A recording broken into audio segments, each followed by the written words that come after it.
सपने, दिल छू लेने वाली कहानी।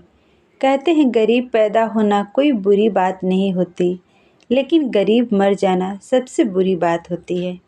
इसी सोच से प्रेरित होकर आरव बचपन से ही पढ़ाई में और उन सभी चीज़ों में जी जान से मेहनत करता था, जिनकी वजह से वो ज़्यादा से ज़्यादा पैसे कमा पाए। उसने अपना पूरा बचपन गरीबी और आवश्यक चीज़ों की कमी में गुजारा था, लेकिन वो हार मानने वालों में से नहीं था। अगर सही दिशा में मेहनत की जाए तो मेहनत रंग जरूर लाती है। आरव भी पढ़ लिख कर इतना काबिल बन गया कि उसे किसी अच्छी मल्टीनेशनल कंपनी में नौकरी मिल सके, और उसे एक अच्छी नौकरी भी मिल गई। आरव ने एक एक करके अपने सारे सपने पूरे करने का सफ़र शुरू किया। पहले छोटे छोटे सपने पूरे किए, फिर शादी कर ली और 2 साल के अंदर ही एक सुंदर बच्चे का बाप भी बन गया। लेकिन इन सब में उलझकर उसके सपने पूरे करने का सफ़र रुक गया। पर उसे इस बात का कोई अफसोस नहीं था। लेकिन बचपन से लेकर जवानी तक उसका एक बड़ी कार लेने का एक बहुत बड़ा सपना था, जो हमेशा उसके दिमाग में चलता रहता था। बचपन से लेकर आज तक जब भी वह किसी अच्छे कार को रास्ते से गुजरते हुए देखता, तो पल भर के लिए वहीं पर रुककर उसे देखता रहता था। जैसे जैसे दिन बीते जा रहे थे, उसका यह सपना उसे सोने नहीं दे रहा था।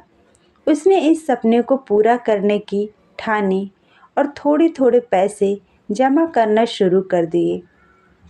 कुछ ही वर्षों में उसने इतने पैसे जमा कर लिए कि वह अपने सपनों की कार ले सके, और एक दिन वह उस कार को अपने घर पर ले आया।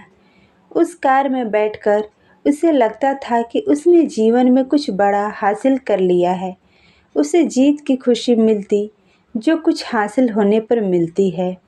दोस्तों, कहानी आगे पढ़ने से पहले ना हमारे चैनल पर नए हैं तो चैनल को सब्सक्राइब कर लें, ताकि ऐसे ही कहानियाँ आपको आगे भी मिलती रहे। कहानी पसंद आई तो लाइक ज़रूर करें और अपने विचार कमेंट में ज़रूर लिखें। वो जितना प्यार अपने 6 साल के बेटे के साथ करता, उतना ही अपनी कार से भी करता था।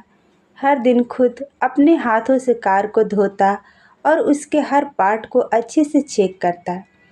एक दिन वो अपनी कार को धो रहा था। पास में उसका बेटा भी कार के आगे पीछे खेल रहा था। अचानक उसे कोई आवाज़ सुनाई दी। उसने कार के उस तरफ जाकर देखा, जहां उसका बेटा कार पर पत्थर से खरोच रहा था। आरव को लगा जैसे उसका सर गुस्से से फट जाएगा। उसने अपने बेटे के हाथ को काफ़ी ज़ोर से पकड़ा और उसे बुरा भला कहने लगा। बच्चा दर्द के मारे रोए जा रहा था, लेकिन आरव का गुस्सा शांत नहीं हो रहा था। 2-3 मिनट बाद जब उसने बच्चे का हाथ छोड़ा, तो उसे समझ में आया कि ज़्यादा जोर लगाने की वजह से बच्चे के हाथ की उंगली टूट गई। जैसे ही उसे अपनी गलती का एहसास हुआ, वह अपने बच्चे को लेकर अस्पताल गया। बच्चे की उंगली टूट जाने की वजह से प्लास्टर बांध दिया। जब आरव अपने बच्चे से मिलने गया, तो बच्चे ने पूछा कि पापा, मेरी उंगली कब ठीक होगी। वो उसके सवाल का कोई जवाब नहीं दे सका और बाहर आकर अपने किए पर पछताने लगा। उसे एक बार फिर से उतना ही गुस्सा आया, जितना अपने बच्चे पर आया था, लेकिन इस बार का गुस्सा अपने आप पर और उस कार पर था, जिसकी वजह से उसने अपने मासूम से बच्चे को नुकसान पहुंचाई थी। वो अपने गुस्से को शांत करने के लिए पार्किंग में पहुंचा, जहां पर उसने अपनी कार लगाई थी। वहां जाकर कार पर लात और घुस्से बरसाने लगा।